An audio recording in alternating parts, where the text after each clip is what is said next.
Hola, mi nombre es Sara Muñoz García y estoy aquí en representación del grupo F del curso de Constitucional General 2, Teoría de la Constitución, con NRC 84357. Nuestro equipo está conformado por Sara Orrego Agudelo, Sharon Torrealba Gallego, Sara Esther Revelo Basante y mi persona, Sara Muñoz García. Hoy les hablaremos acerca de los periodos históricos del constitucionalismo colombiano. Como sabemos, Colombia a lo largo de su historia constitucional se ha caracterizado por ser un país controversial, que ha tenido que idearse siempre soluciones que, tal y como lo expone el profesor Hernando Valencia Villa, representan el próximo problema a solucionar. Reconocemos y a lo largo del desarrollo del siguiente trabajo analizamos y evidenciamos las constantes estructurales que siempre han estado presentes en nuestra historia constitucional. Por tanto, antes de empezar con la exposición de los hechos, planteamos al espectador la siguiente pregunta. ¿Considera usted que lo correcto es siempre lo innovador o considera que si se mantienen los pilares fundamentales en un ordenamiento, todo siempre funcionará? Al final de esta presentación buscamos dar la respuesta a esta pregunta y esperamos que tanto para usted como para nosotras quede claro la razón de nuestra decisión. Para dar inicio a la historia de nuestro constitucionalismo, decidimos remitirnos a aquellos instrumentos constitucionales que comenzaron a surgir posterior a la época de la colonia española. Por tanto, se dan zancadas irregulares pero firmes a lo largo de esta primera etapa. En un primer momento nos encontramos con el Acta de Independencia, la cual fue expedida el 20 de julio de 1810 en el Cabildo Abierto de Santa Fe y por autoría de José Acevedo y Gómez, Camilo Torres Tenorio y Miguel de Pombo. Esta acta fue de carácter completamente confesional y seguía reconociendo la soberanía de Fernando VII, el rey español, quien se encontraba apresado por Napoleón, por lo que se instauró una junta de regencia que administraba los territorios independizados. Gracias a esto se establece una forma de Estado federal en las provincias, cuya sede debe estar en Santa Fe, velando por la seguridad de la Nueva Granada. Se estableció así una Junta Suprema del nuevo Reino de Granada, donde se determinaba que se debía cumplir religiosamente la Constitución y se declaró al pueblo como soberano. En segundo lugar, nos encontramos con el Acta de la Federación de las Provincias Unidas del Nueva Granada. Esta fue expedida por presión de Antioquia, Cartagena, Neiva, Pamplona y Tunja sobre Nariño. Fue de carácter completamente confesional y en ella acordaron unirse a una asociación federativa que remitía a la totalidad del gobierno general las facultades propias y privativas de un solo cuerpo de nación, reservando para cada una de las provincias su libertad, su soberanía y su independencia, en lo que no fuera de interés común, garantizándose así a cada una de ellas estas preciosas prerrogativas y la integridad de sus territorios. Posterior a este suceso y entre 1811 y 1815 se dieron 17 constituciones provinciales, con las cuales se aseguró la reconquista española, dado que en este periodo se crearon tres partidos que se encontraban en un constante conflicto. Por un lado estaban los realistas al mando de Guayaquil, Santa Marta y Maracaibo, los centralistas al mando de Nariño y los federalistas bajo el mando de Camilo Torres y Francisco Baraya. A continuación, enunciaremos algunos ejemplos de esas constituciones. Como primer ejemplo, nos encontramos con la Constitución de Cundinamarca de 1811, la cual se distingue por su organización del poder político enfocado en la ideología liberal tradicional, el cual contiene la figura del vicepresidente y 4 senadores, que entre ellos preservan el cumplimiento de las normas y castigan cualquier acto contra el pueblo. En segundo lugar, nos encontramos con la Constitución de la República de Tunja de 1811. Dado que esta provincia se declaró independiente, expide su constitución el 9 de diciembre de este mismo año, en la cual se consagra un Estado organizado con el concepto de tridivisión del poder público, llamando al Ejecutivo el presidente gobernador y reconociendo el carácter bicameral del Legislativo, el cual contiene al Senado y la Cámara de Representantes. En tercer lugar, nos encontramos con la Constitución del Estado de Antioquia de 1812. Esta fue promulgada el 21 de marzo de este año y en ella se dispone que el poder ejecutivo lo lleva el presidente del estado de Antioquia, el legislativo contiene al Senado y la Cámara y el judicial es representado por el Supremo Tribunal de Justicia. En cuarto lugar, nos encontramos con la Constitución de la República de Cundinamarca de 1812. Esta adopta la forma de gobierno republicana y dado que no se reconoce como jefe de estado de Cundinamarca al soberano español, se rompe la metrópoli. Adicionalmente, y al igual que en los anteriores ejemplos, el poder legislativo se fundamenta en el sistema bicameral. Entre estos importantes ejemplos también podemos encontrar la Constitución del Estado de Cartagena de Indias de 1811, la cual representa la declaración de independencia de España completamente. E incluso las constituciones que fueron expedidas en 1815, que aunque fueron provisionales, fueron muy importantes. Entre ellas están la del Estado de Mariquita, la Constitución Provisional de la Provincia de Antioquia, la nueva Constitución de Cundinamarca y la Constitución de la Provincia de Neiva. Continuando con nuestra cronología, nos encontramos con la Ley Fundamental de Angostura expedida en 1819. Con esta, Bolívar convocó a la expedición de una constitución 2 años después y por tanto es tan importante. Esta ley fundamental estaba caracterizada por ser fuertemente confesional, por consagrar tanto la separación de poderes como el régimen de libertades, y por ser más organicista que dogmática. Aunque en la ley no se pronuncia exactamente sobre el régimen de libertades, reconoce los principios republicanos y liberales que incluyen dentro de esos principios dichos elementos. Ahora bien, la Constitución de la Gran Colombia, expedida en 1821, es el resultado de la convocatoria que habría hecho Bolívar 2 años antes. Esta también es conocida como la Constitución de Cúcuta, y tras la expedición de la misma, el Congreso ratifica a Bolívar en la presidencia y a Santander en la vicepresidencia. Es importante recalcar que hasta ese momento Bolívar solo operaba como un dictador a través de decretos. Esta fue una constitución abiertamente confesional que incorporaba el principio de separación del poder público, pero preveía un modelo democrático representativo indirecto y censitario, y en el que se privilegiaba el rol del hombre propietario mayor de edad o casado y alfabeto para el ejercicio de los derechos políticos, lo cual nos acompañaría hasta bien entrado el siglo XX. Además, consagra un tímido régimen de libertades que está sometido al poder del Ejecutivo. Posterior a esta constitución, y también considerada como una constitución de la Gran Colombia, nos encontramos con la Constitución de 1830. Esta fue abiertamente confesional y consagraba un régimen tímido de derechos y deberes constitucionales. También conserva el régimen democrático representativo, indirecto y censitario. Esta se da en el contexto de la dictadura de Bolívar y de la conspiración septembrina por la que resulta condenado Santander. Aunque en efecto la nueva constitución se realizó, el 22 de septiembre y el 13 de mayo de este mismo año se convocaron e instalaron congresos separatistas en Venezuela y Ecuador, respectivamente, lo que causó el rechazo de la constitución, que termina aprobándose y teniendo una corta vida. La Ley Fundamental de la Nueva Granada de 1831 puede ser considerada como un puente entre la Constitución de 1830 y la de 1832. Esta se expide considerando que Venezuela se había independizado, y así se especifican los límites de este nuevo Estado. La Constitución Política del Estado de Nueva Granada, expedida en 1832, es gracias a la cual Santander resulta electo como presidente. Esta era aún de carácter confesional y limitaba los derechos de ciudadanía. Establece un régimen democrático representativo, indirecto y censitario, y consagra un tímido título de derechos que se refería exclusivamente a las libertades civiles y políticas reducidas. Esta constitución se da en el contexto de la muerte de Bolívar en Santa Marta. La primera constitución política de la República de la Nueva Granada, expedida en 1843, fue la más conservadora que obtuvimos en el siglo XIX. Esta era marcadamente presidencialista, abiertamente confesional y constitucionalizaba el principio de autoridad, en el sentido que limitaba u otorgaba las potestades del presidente para limitar drásticamente los derechos. Esta constitución sigue consagrando una democracia representativa, indirecta y censitaria. La segunda constitución política de la República de la Nueva Granada fue expedida en 1853.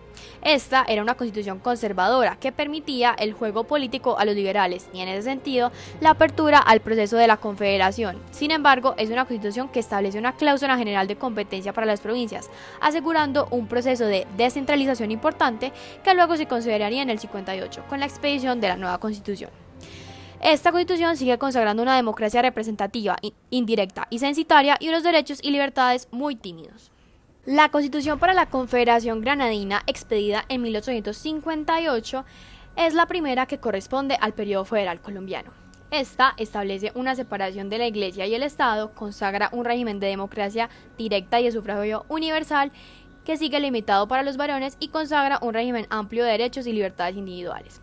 En este contexto se expiden cerca de 30 constituciones provinciales. La Constitución de los Estados Unidos de Colombia, expedida en 1863, también es conocida como la Constitución de Río Negro y representa la segunda del periodo federal colombiano. Además, es, a ojos de muchos historiadores constitucionales, la constitución más liberal que hemos tenido y rompe con el esquema tradicional de nuestro constitucionalismo. Además, consolida el régimen de derechos y libertades individuales y la rigidez constitucional. La historia ahora nos lleva a la Constitución Política de 1886, la cual ha sido la de mayor vigencia en nuestro país, teniendo 105 años. Esta fue liderada por Núñez y Caro y es una constitución abiertamente confesional y fuertemente autoritaria, que consagra un modelo republicano unitario de soberanía nacional con ciudadanía capacitaria y censitaria, limitada a los varones propietarios alfabetos, un modelo democrático representativo, indirecto y censitario, y un título dedicado a los derechos civiles y las garantías sociales muy tímido. Además, establece un régimen de separación de poderes exacerbando los poderes del Ejecutivo, especialmente los poderes del Estado de sitio, y en copia en gran parte de los contenidos de la Carta de 1843.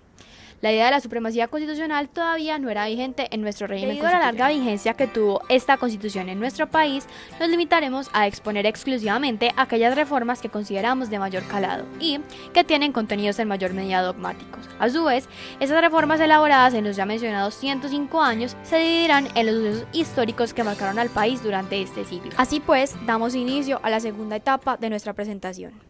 En un primer momento nos encontramos con el quinquenio del general Reyes, el cual se dio a lugar entre 1904 y 1909 y fue el primer periodo autoritario que sufrió esta constitución.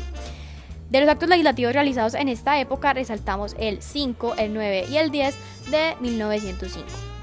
En el primero se suprimen la vicepresidencia y la designatura y se provee el modo de llenar las faltas temporales o la falta absoluta del presidente.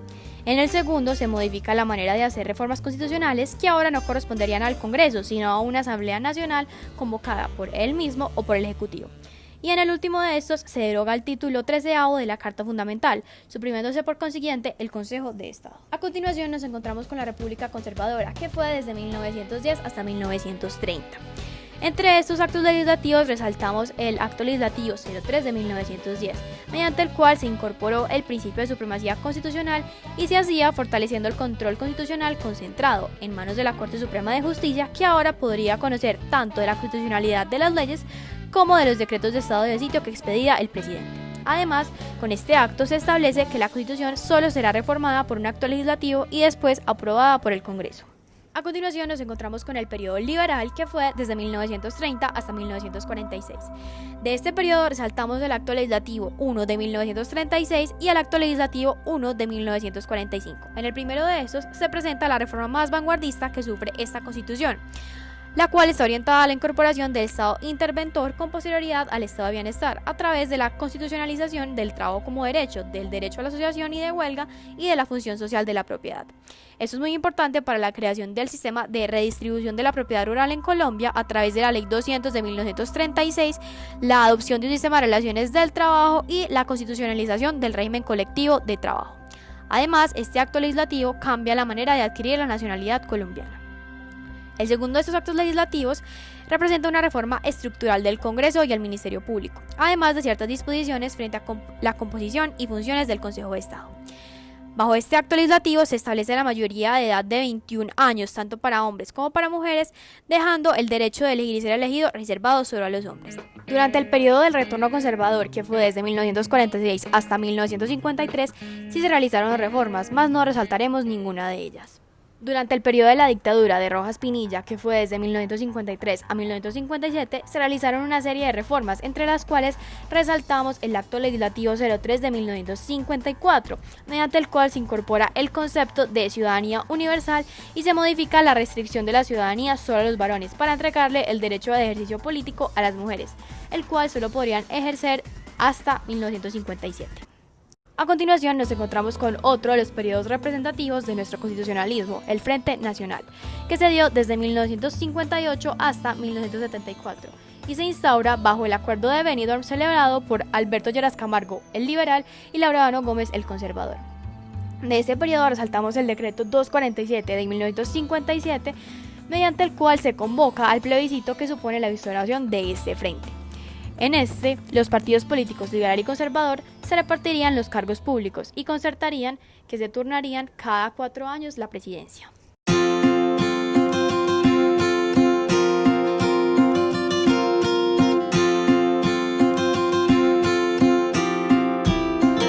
Posterior a este importante periodo nos encontramos con el desmonte del mismo, que fue desde 1974 hasta 1990. En este periodo resaltamos el Acto Legislativo 1 de 1986, mediante el cual se consolida el proceso de democratización y descentralización en Colombia a través de la elección directa de alcaldes e introduce la consulta popular como mecanismo de participación ciudadana. Durante la última década del siglo XX nos encontramos con la Asamblea Nacional Constituyente del 91, la cual expide la Constitución Política de la República de Colombia de 1991. Esta es una constitución de vanguardia que no es propiamente liberal ni conservadora, en la medida en que la Asamblea Nacional Constituyente implica la concurrencia de la más variopinta representación de los intereses colombianos: los liberales, conservadores, Iglesia Católica, iglesias protestantes, indígenas, desmovilizados, representantes de los grupos guerrilleros, etc. Lo que resulta en un instrumento bastante complejo, articulado a través de 13 títulos que se desarrollan en capítulos, artículos, parágrafos, incisos, numerales y literales, en una diversidad y complejidad de contenidos dogmáticos y orgánicos que suponen una modernización del poder público. Esta constitución implica 3 cambios fundamentales. En primer lugar, la relación Estado-individuo, que pasó de ser una soberanía nacional a ser una soberanía popular. En segundo lugar, la concepción de los sujetos de derechos, ya que no era solamente el varón, propietario, alfabeto y católico, sino todos bajo el principio de pluralidad y diversidad. Y en tercer lugar, el modelo democrático, que ya no era simplemente representativo, indirecto y censitario, sino que era mucho más complejo. Es importante anotar que esta constitución se da en el contexto de una crisis de institucionalidad representada en 3 aspectos: gobernabilidad, representatividad y legitimidad. Gobernabilidad referida a la fuerte incapacidad de hacerse obedecer y de satisfacer necesidades por parte del Estado, lo cual era un reflejo de la falta de presencia y de la cooptación de los demás actores del conflicto. La representatividad referida a que los movimientos políticos en realidad no eran plataformas de representación de los intereses de la sociedad civil ante el Estado, sino que simplemente representaban sus propios intereses corporativos. Y la legitimidad referida a la falta de correspondencia de los intereses de la sociedad civil con los intereses del Estado, dado que las personas no aceptan el ordenamiento como propio. Además, en un contexto muy violento en el que confluían tanto los narcotraficantes como los paramilitares y los movimientos sociales. Dado que esta constitución se trata de la vigente actualmente en nuestro país, no nos remitiremos a sucesos ni a nuevas cartas que la reemplazan, sino a aquellas reformas que tengan una mayor trascendencia para nuestro constitucionalismo. Y, en concordancia a lo anterior, este periodo contemporáneo se desarrollará dividido en los presidentes por los que esta carta ha pasado. Así, comenzamos con la tercera etapa de nuestra presentación. El primer presidente por el que pasó esta carta fue César Gaviria Trujillo, quien gobernó desde 1990 hasta 1994. Aunque él sí realizó algunas reformas, no resaltaremos ninguna de ellas. El segundo presidente por el cual pasó esta carta fue Ernesto Samper Pizano, quien gobernó desde 1994 hasta 1998. Él realizó una serie de reformas, de las cuales resaltaremos el Acto Legislativo 02 de 1995 y el Acto Legislativo 1 de 1997. En el primero de estos, se reformó que los delitos cometidos por integrantes de las Fuerzas Armadas y con relación al servicio serán conocidos por las Cortes Marciales o los tribunales militares. Y el segundo restablecía la extradición de los colombianos, eliminada en la Constituyente del 91. El tercer presidente por el que pasó esta carta fue Andrés Pastrana Arango, quien gobernó desde 1998 hasta el 2002. Aunque realizó una serie de reformas, resaltaremos exclusivamente el Acto Legislativo 01 de 1999 y el Acto Legislativo 2 del 2001. Con el primero de estos se eliminó la figura de la expropiación sin indemnización por razones de equidad. Esto guarda relación con el desmonte de la tímida reforma agraria de la administración Gerard Restrepo y con la política de destrucción del campesinado tradicional y de apertura del sector rural al capitalismo financiero. Esto significa el fin de la promesa de una reforma agraria democrática para el país, que ha representado un conflicto social central desde la rebelión de los comuneros. El segundo acto legislativo mencionado se refiere a la jurisdicción de la CPI en Colombia. Según el autor Hernando Valencia Villa, el Estado colombiano nunca se ha sentido obligado a perseguir con seriedad las violaciones de las leyes y costumbres de la guerra imputables a todos los actores armados al sustraerlas del conocimiento de la CPI. Es así como la Ley de Justicia y Paz representa tan solo una norma para eludir la intervención de la CPI en Colombia, lo que también representa una crisis de los derechos humanos en nuestro país. Finalizado el periodo de Andrés Pastrana, continuamos con el periodo del presidente Álvaro Uribe Vélez, quien gobernó desde el 2002 hasta el 2010. Este presidente presentó alrededor de 15 reformas a la Constitución mediante actos legislativos, de los cuales resaltaremos alrededor de 6. En primer lugar, el Acto Legislativo 3 del 2002, que reformó el sistema acusatorio penal.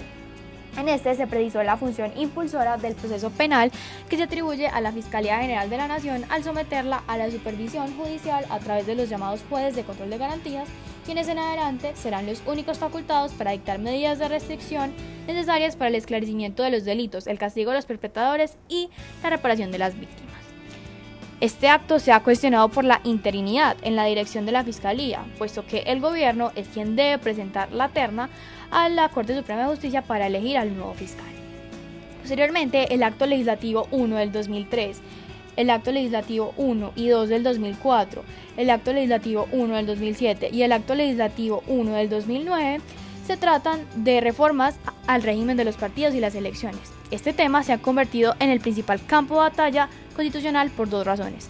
En primer lugar, el Uribato, tal y como lo llama el doctor Hernando Valencia Villa, ha hecho de la reelección presidencial su principal fuente de legitimidad formal, lo cual lo ha llevado a adaptar el sistema electoral y de partidos a sus intereses particulares. Y el creciente escándalo de la llamada parapolítica o infiltración del narcoparamilitarismo en la clase política y en las administraciones públicas ha forzado al régimen a hacer algunas concesiones estratégicas a la oposición democrática en esta materia crucial. Adicionalmente, nos encontramos con el Acto Legislativo 2 del 2003, que creaba tres figuras de lucha antiterrorista: el llamado Informe de Residencia de los Habitantes del Territorio, las detenciones y los allanamientos y los registros sin orden judicial previa, y las unidades militares con funciones de policía judicial. Todas ellas evocan los tiempos aciagos del estado de sitio permanente y, lo que es peor, la concepción antidemocrática sobre el manejo del desorden público. Estas tres disposiciones fueron declaradas inexequibles por la Corte Constitucional. Por último, nos encontramos con el Acto Legislativo 1 del 2005, que legislaba acerca del régimen pensional. Esta fue la clave para la consolidación de la seguridad social y de los derechos humanos de segunda generación en Colombia. Sin embargo, conviene hacer dos reservas sobre esta enmienda. La primera considera a la naturaleza legal y reglamentaria del tema, que no debería incluirse en la ley fundamental, al menos de una manera tan prolija. Y la segunda se refiere al origen retroactivo o defensivo de esta reforma, que también es el resultado de un repliegue táctico del régimen tras una cadena de escándalos sobre abusos y privilegios con las pensiones de jubilación de ciertos funcionarios y estamentos. El quinto presidente por el que ha pasado esta carta fue Juan Manuel Santos, quien gobernó desde el 2010 hasta el 2018. Él realizó alrededor de 19 actos legislativos que reformaron la Constitución. Sin embargo, solamente resaltaremos 6 de ellos. En primer lugar, el Acto Legislativo 3 del 2011, que introdujo el principio de sostenibilidad fiscal en el control de la economía. En segundo lugar, el Acto Legislativo 1 del 2012, que constitucionalizó la posibilidad de crear mecanismos de justicia transicional que permitan garantizar los deberes estatales de investigación y sanción, además de la creación de la Comisión de la Verdad. El Acto Legislativo 1 del 2015, que introdujo modificaciones a la justicia penal militar, la aplicación del derecho internacional humanitario y la formación de jueces.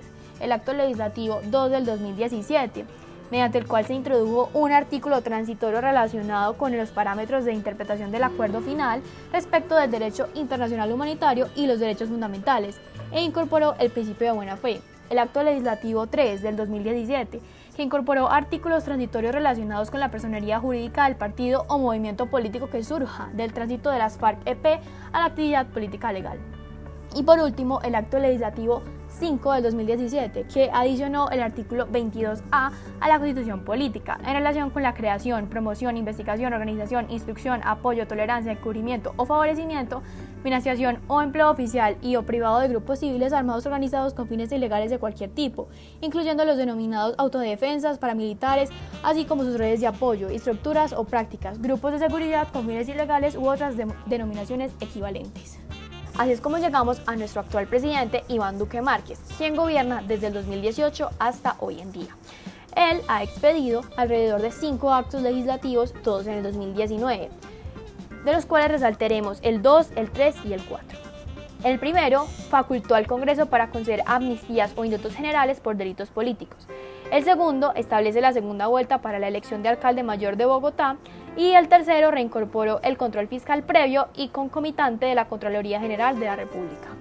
En conclusión y respondiendo a la pregunta que planteamos al inicio de la exposición, consideramos que ningún extremo es bueno. Por tanto, aunque reconocemos que las instituciones en efecto están diseñadas para perdurar en el tiempo y mantener de cierta manera una estabilidad, esto no significa que cada época sea igual a la anterior, y por ende no se necesite de la modernización propia de la evolución.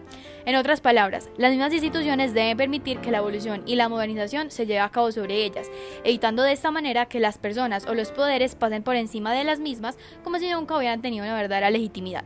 Pero como sabemos, esa legitimidad solo se adquiere con la verdadera y pura aceptación por parte de la sociedad.